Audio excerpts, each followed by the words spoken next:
জুলাই বিপ্লবের আন্দোলনে বিএনপির প্রথম কর্মসূচি। জুলাই আগস্ট গণ অভ্যুত্থানে শোক ও বিজয়ের বর্ষপূর্তি উপলক্ষে ঝিনাইদহে রক্তদান কর্মসূচি করেছে বিএনপি। সকালে শহরের এইচএসএর সড়কে দলটির দলীয় কার্যালয়ে এই কর্মসূচির আয়োজন করে জেলা বিএনপি।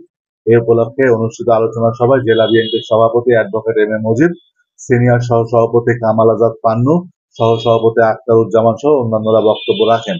সে সময় বক্তারা বলেন, দেশের প্রতিটি সংকটকালীন সময়ে বিএনপি মানুষের পাশে দাঁড়িয়েছে। রক্তদান কর্মসূচির মাধ্যমে দলটি মানবিক ও সামাজিক দায়বদ্ধতার পরিচয় দিয়ে যাচ্ছে।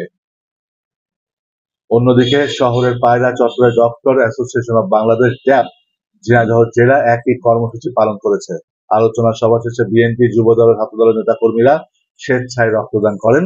এতে অসুস্থ ও অসহায় রোগীদের জন্য প্রয়োজনীয় রক্ত সংগ্রহ করা হয়।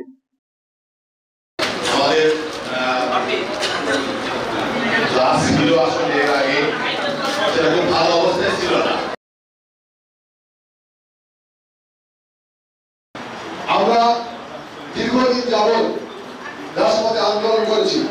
এই আন্দোলন করতে গিয়ে আমাদের শত শহীদ হয়েছে, আমাদের গুম হয়েছে, শহীদ হয়েছে, রক্ত দিয়েছে।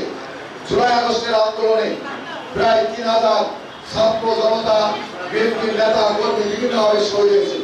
তাদের স্মরণ করে এক মাসব্যাপী বিএনপি কর্মসূচি নিয়েছে। এই কর্মসূচি ধারাবাহিকতা শুরু হয়ে গেছে।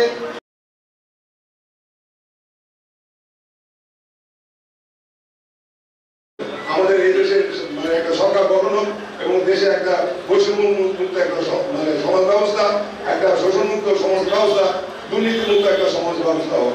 আমরা সেটার সাথে আছি। যেখানে যত ধরনের ভালো কাজ সেটার সাথে ন্যায় বসে আমরা আছি। যে কোনো খারাপ কাজের বিরুদ্ধে আমরা আছি। আমরা ভালোকে ভালো বলতে জানি, আমরা খারাপকে খারাপ বলতে জানি। আমাদের আহ্বান থাকবে, আপনারা যারা আমাদের সাথে আছেন, আমাদের জাতীয়তাবাদী আদর্শের বিশ্বস্ত এবং বিশ্বাসী এবং আস্থাবান, সবার কাছে আমার অনুরোধ থাকবে, এমন কোনো কর্মকাণ্ড করবেন না, কেউ কথা বলবেন না যেটা কিনা আমাদেরকে বিতর্ক করে, আমাদেরকে একটু আমাদের সম্মানে ঘাটতি করে।